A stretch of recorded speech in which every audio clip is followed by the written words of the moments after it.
My name is Lina Mendoza. I'm 32 years old and I run marathons. I'm not on any pro team, no sponsor, no coach. My running shoes? Bought them online. My training ground is the park down the street.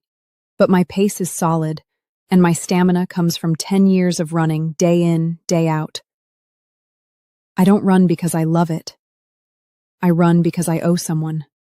That someone is my mom. Her name is Carmen Mendoza. She immigrated from Mexico, never learned English, and worked as a sanitation worker in LA.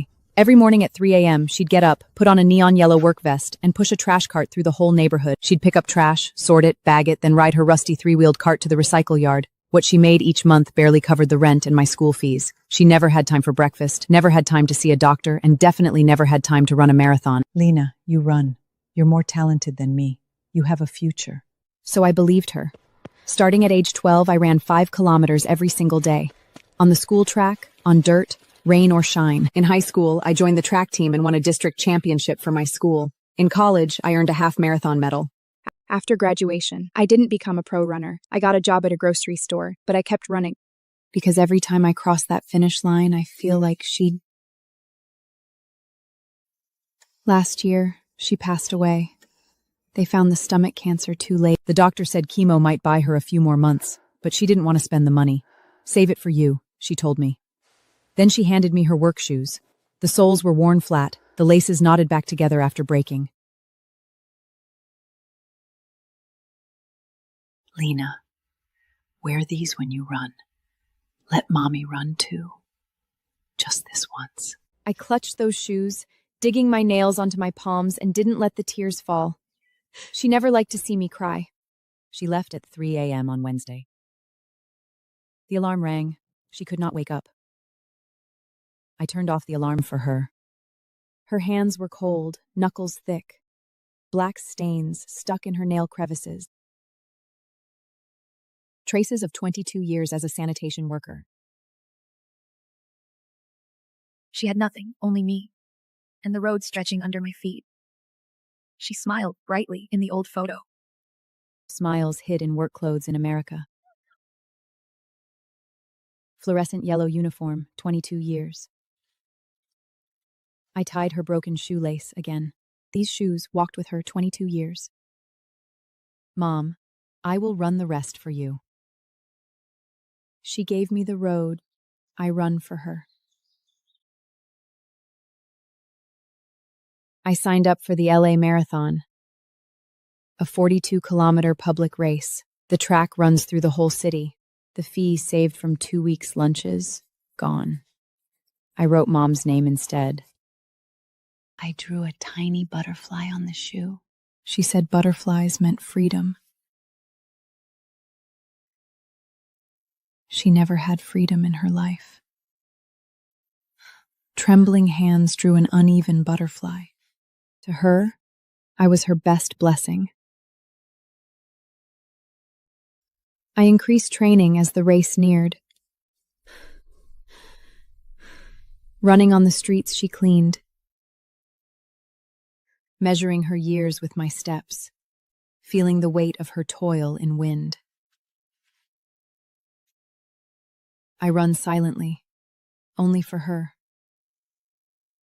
I met an elderly sanitation worker at dawn, wearing fluorescent, yellow, pushing a familiar cart. She froze for a moment and recognized me. She knew Mom always talked about my running. Her rough palms were just like Mom's. I told her I would run the marathon.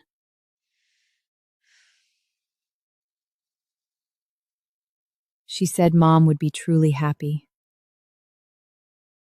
She handed me a bread wrapped in tissue. Tiny kindness hid lifelong love.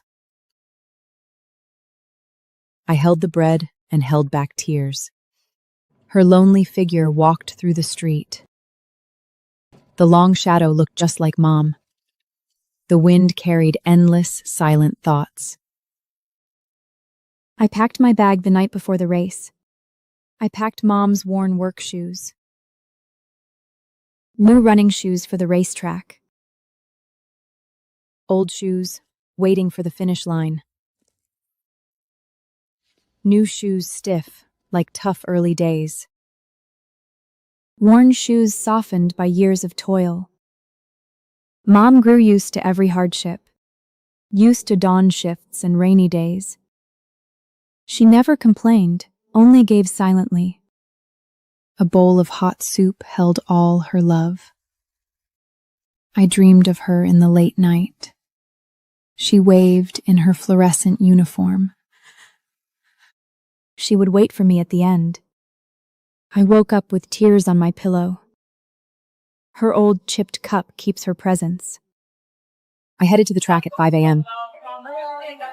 The city glowed before dawn broke. Lena. Crowds gathered for the long run. While others cheered, I stared ahead. I whispered, I will finish it. The old photo stayed close to me. The starting gun fired, crowds rushed out. I kept my pace, steady and firm. The first 10 kilometers felt easy. Legs grew heavy at 20 kilometers. Old injury ached at 30 kilometers. Body hit the wall at 35 km. Strength drained away like leaking water. Every step hurt, but I refused to stop. Someone was waiting for me at the end. She used to say, rest when your body's tired, but she never did. She always said to me, no time, Lena. I still have to cook dinner for you tonight. Her no time meant putting herself last in everything. As I ran, a memory suddenly came to me. She pushed the cart in the rain, water dripping down her brim. She didn't hide, because the garbage truck wouldn't stop, and neither could she. Her marathon was longer than any I'd ever run. I only ran for hours, but she ran for the rest of her life. 98, 99, 100. Just count your steps. 1, 2, 3. Count to 100, mijo. You can do it. She may not have read many books, but she knew better than anyone how to live in the moment. I got through a few more kilometers using her method. Her steps were etched into every step of my road. Cheers by the road, wave after wave. You can do it, Mom! A boy held a sign shouting pride for his mom. Blue t-shirt, round face, sweat on his forehead. I stared, distracted, nearly tripping by the road. I remembered childhood, her picking me up from school. She hid her job, protecting my dignity, folding cardboard after school for 2 coins of candy. Poor days, but full of solid happiness. Now I know, hardship was born by 2. I said thank you 1,000 times. She only said it's only right. Not should, but her willing choice. Decades of giving, never taken for granted. She could have left, chosen the easy way. But she chose the hardest path instead. Those hardships were her gentle love. Near the 40-kilometer mark, the sole of my new running shoes started to come unglued. It wasn't a quality issue. My ankle posture was off, fraying the shoe upper. With each step, the sole curled up. I slowed down but couldn't stop.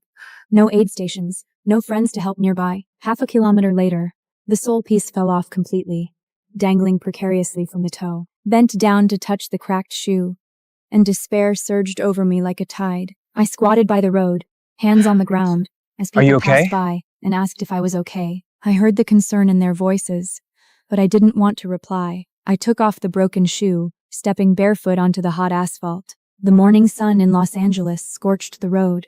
My foot felt seared. I flinched but held on. Someone stopped to offer water. I shook my head. It wasn't about water, but faith. I stood there gasping for breath, taking off the other shoe and holding both in my hand. I pulled out her work shoes from my backpack, sunlight hitting the surface. The hand-drawn butterfly on the shoe flickered twice, lopsided. She wore these shoes every day when she was alive, the soles worn flat, laces tied in a tight knot. It had walked 22 years of streets, And now it was my turn. Slipped my feet into her shoes. They fit me perfectly, thin soles with no cushioning, yet they kept my steps grounded. I stood up and took unsteady steps, far heavier than my running shoes, like two small boats carrying my heart. The butterfly on the shoe seemed to glow. I knew it wasn't real, yet I believed. I jogged forward with a limp. Blisters burst, blood soaked through the insole. 2 kilometers left. I would not stop. Strangers shouted for me to rest. I ignored them. I moved forward with uneven steps, breath ragged, chest. Santa Monica Beach came into view. The finish line was set up on the sand, and the Ferris wheel spun slowly in the distance, with the sea breeze blowing, carrying a salty smell. A staff member's voice came over the radio, a little tired. The last runner is about to cross the finish line. Everyone else had finished. I was alone on this track. The radio voice echoed across the empty track, and I could hear my heartbeat overlapping with those radio waves.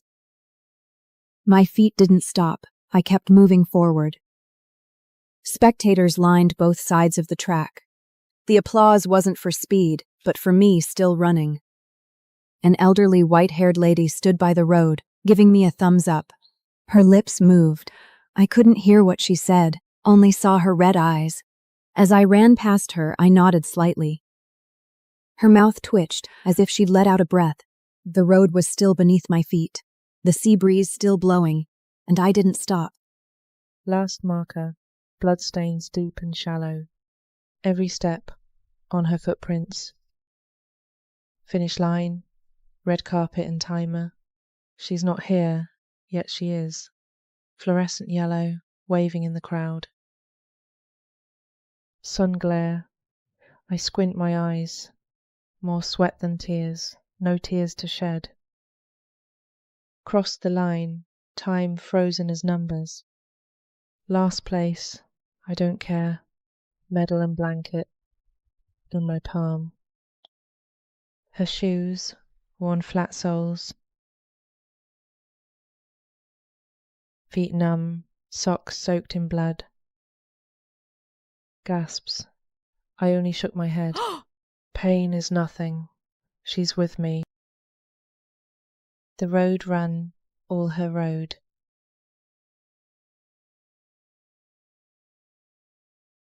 The microphone suddenly reached me. His shirt was pale blue. The camera faced me straight. Are you okay? I'm fine. He saw the shoes on my feet. Those were Mom's work shoes. In the hospital, she stared at it all day. Mom is over there. His eyes turned red. She bought these shoes by picking trash. I can't let her down. I held up the shoes, shouted to her. Mom! I finished the run! She heard it. That's enough. I sat on the beach long after the race. Sea breeze swayed the medal on my chest. I took off the old shoes and set them down, soles stained with blood and dust. The butterfly on the shoe faded away. I wiped it, yet the mark remained. Seagulls flew overhead with sharp cries. Mum grew up by the sea in Mexico. She never visited the coast again, always busy, never had spare time. I walked down to the lapping waves. I held the shoes and let the sea cleanse them. Cold, clean water washed away all dirt. When the sun rose high, I put them back on. An old song brought back her quiet warmth. The interview hit the news. Ratings soared. The headline was her, in Mum's shoes. 10 million views, comments in chaos. Some cried, some praised, some doubted. I replied to none, ignoring screen noise. What I cared for was off screen long ago. Put down the phone, no need to explain. Those who believe understand my heart. Colleagues praised. Boss gave extra leave. Thanked him, turned to the market. Bought corn, cooked her favourite soup. Across the table, the chair was empty. The soup was hot. Tears fell into the bowl. First cry since she left this world. Missing her silently, soup full of her. After crying, I wiped my tears and washed the bowls. Then I took an old gray coat of hers from the wardrobe, the cuffs worn through. I put it on and stood in front of the mirror for a moment. The coat was too big. She was smaller than me, yet the coat looked loose. Maybe she deliberately bought it a size larger to wrap herself up more tightly. I folded the coat and placed it next to my pillow. That night, I smelled her scent and slept deeply. The next morning, I went for a run again. I put on the new white running shoes. The wound on my foot had scabbed over, and it hurt a little to run. But I didn't want to stop. An old man walking his dog in the park saw me and said, "You were on the news yesterday. I said, "Yeah." He said, Your mom would be proud." "I know." He didn't say anything more, just pulled in the dog leash to let me run past. A sports brand once wanted me as their ambassador. Free Top Gear, 6-figure sponsorship, few events yearly. The contract banned competing brands. I thought it only meant rival companies. But they meant my old shoes. Swap them for the latest runners. I stared at that email 3 times, then calmly replied, "I'm not swapping. These aren't just shoes. They're my mother's only keepsake. I can replace shoes, but never bring Mum back." They came back, double the fee, a management team, full personal branding. I deleted every chat and shut down the computer. No one's immune to fame and fortune. I promised Mum honesty. She taught me that for life. Word spread of refusing the endorsement. Some called me pretentious, some genuine. I ignored it. Life went on as usual. A package from a stranger elder. A pair of blue insoles. Stitches tight. A note. Insoles, ease your hurt feet. Her daughter. Also a sanitation worker. Her daughter cried after watching my race. Insoles cheap, woven by her own hands. I put them in her work shoes. Perfect fit. No clue the size, but mother's bond. I wrote a reply. 3 lines only. Thanks for insoles. Thanks for her daughter. Post office asked. I said, a mum. Ordinary kindness warms the road ahead. I received letters from many strangers. Envelopes covered the dining table. Some said they were touched by my story. Some said they also have a hard-working mother. Some said they wanted to run for her. Some letters were handwritten, others printed. Some were long, and some had only a few lines. I opened them one by one and read every word. I read late into the night until the words blurred. It was not tiredness, it was tears. I chose to reply by hand to every letter. Run for her, she can see it. I replied to more than 100 letters and got new calluses on my hand. Different from hers, yet both born from persistence. I put the rest letters in a box to reply slowly. I reply a few every night, telling her her story is still remembered. I started a sports fund for sanitation workers' children with my race bonus. I named it Carmen's Light after my mother. The sum was small, yet enough to support dozens of kids with shoes, fees and training. I also launched an online crowdfunding campaign. Unexpectedly, it raised tens of thousands of dollars in a month. Donors from all walks of life left messages for your mother. One anonymous donor contributed $10,000 at once. I wrote in the thank you list, "Thank you for letting me believe kindness remains." The fund's first grant went to a 15-year-old boy named Miguel. His father is a sweeper, and he loves running. but his family could not afford proper running shoes. I took him to the shoe store and let him try several pairs. He finally picked a pair of grey training shoes. Miguel put them on, looked in the mirror, and teared up. I will run hard, Sister Lena. I know. He ran last, yet never stopped. By the playground, he gasped for air. A bottle of water held out to him. He asked, "Was your mom never complaining?" I nodded, the answer in the wind. Said, "Dad smells bad." Classmates avoided him. Avoided Dad too. That smell is the weight of home. Cried, silent yet deafening. Reached out, pressing his head gently. Sunset stretched his lonely shadow long. Later he ran faster, with courage. Beyond the fence, Dad in work clothes.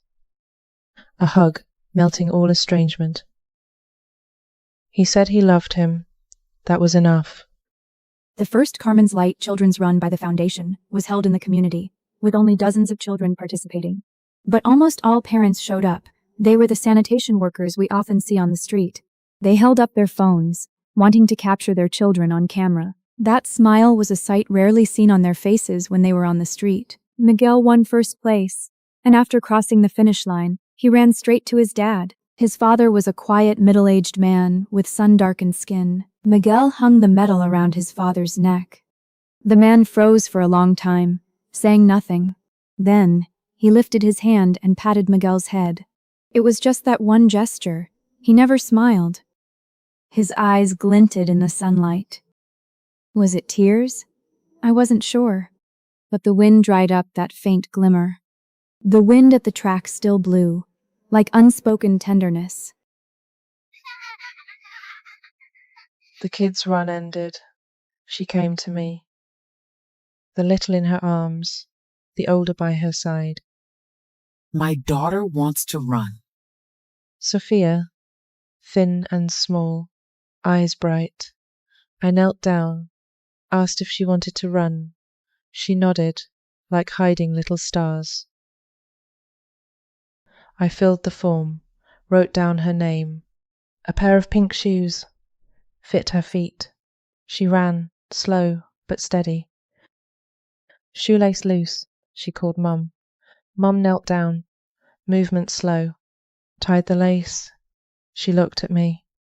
In that look, tiredness, gratitude, and a little light. I knew it. Mom used to look at me like that. The sports brand contacted me once again. This time it was not a contract, but an apology. The PR director called personally with sincere words. Our team did not know your story before and made an inappropriate proposal, for which we sincerely apologize. We respect your choices and your mother's choices. If you are willing, we can sponsor the fund for free without any strings attached. I held the phone and thought for a long time. No need for shoe sponsored. But you can sponsor the children's competition transportation and accommodation if they have the chance to compete out of state. The other party agreed immediately. Okay. The cooperation was settled just like this, with no contract and no signature. They kept their promise for a season and continued ever after. I posted it on the fund's bulletin board with an attached sentence. Not all mistakes are irreparable, but the premise is knowing you are wrong. The PR director later mentioned this call in an interview. He said it was the simplest yet hardest business communication to respond to. The committee asked me to be honorary starter. I neither agreed nor refused. Honor belongs to those not crossing the finish line. My name was printed on the brochure. In the photo, I held her work shoes up. The Ferris wheel of Santa Monica in the background. They wrote, "The slowest finisher in history." One champion, but all finishers are their own champions. In an interview, a reporter quoted me, I care about finishing, not time. Finishing is an answer to the departed. I became a motivational symbol for others. But I never meant to be a symbol. I am just a daughter, chasing that light at my own pace. A documentary director approached me, wanting to film my mother's story. I hesitated for a long time and finally agreed. The director was a woman in her 40s, speaking softly, asking about many details of my mother that I never knew.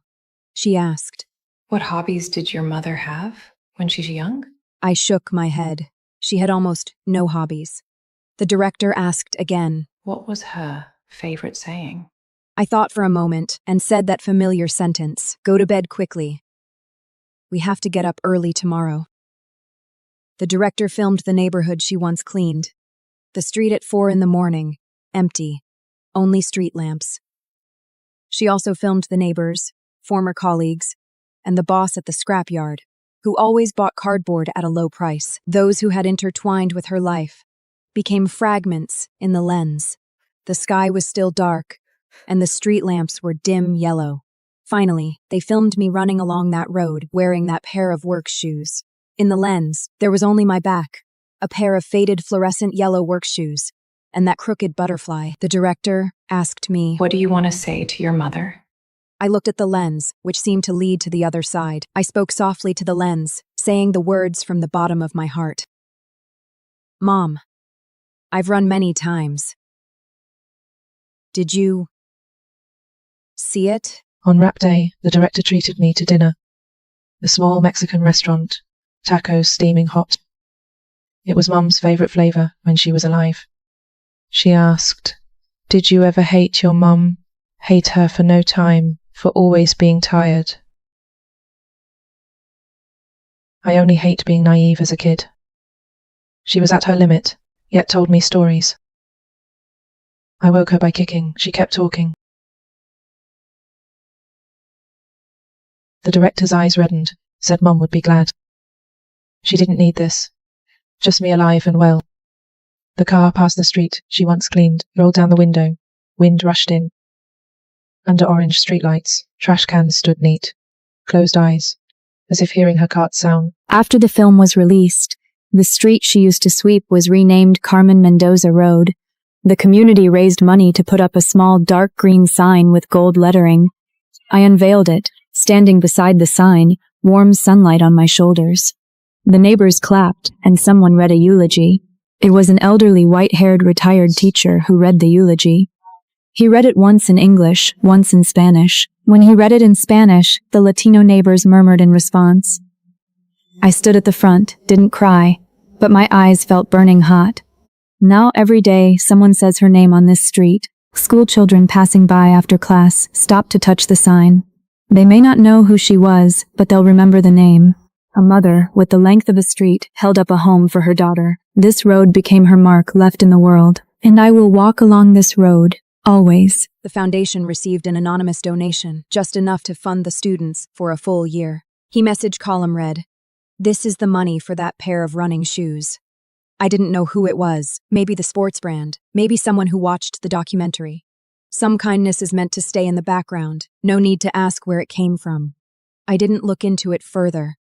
I put a note on the bulletin board. Just 3 simple words. Thank you.